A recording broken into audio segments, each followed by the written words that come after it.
at Jazz. Sobrang kinabahan ako. Because I know her capabilities na hindi siya magpapatalo din, sobrang palaban.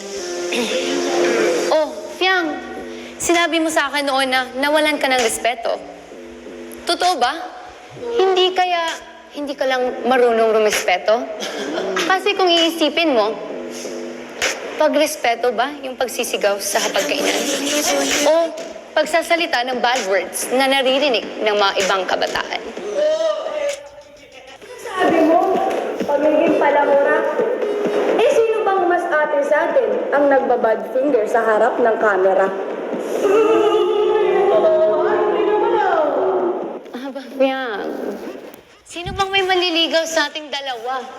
Na nag-aantay sa labas, pero ikaw, 1, 2, 3, kinakapitan. Sila na nga yung lumalayo sa'yo, di ba? Pero bakit mo pinipilit yung sarili mo? Oops! You disrespect him. Na, you will never gain my respect.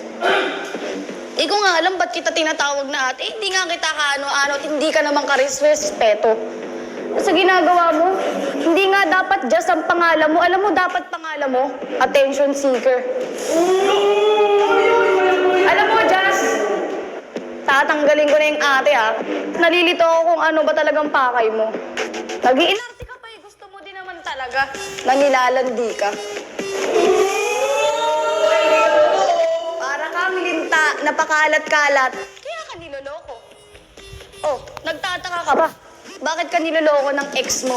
Eh, ganyan pala ang ugali mo. Sobrang alam mo yung attention seeker at saka pagiging bastos kasi gawain yan eh. It takes one to know one. Niloloko ako? Eh, hindi ko naman yung kasalanan eh. Sino ba yung iniwan tapos ang tagal naka-move on? Eh, ikaw, proud ka ba na nakikita ng kapatid mo at ng mama mo ang kalandian mo dito? Ano bang pinunta mo dito? Pangarap? O syota?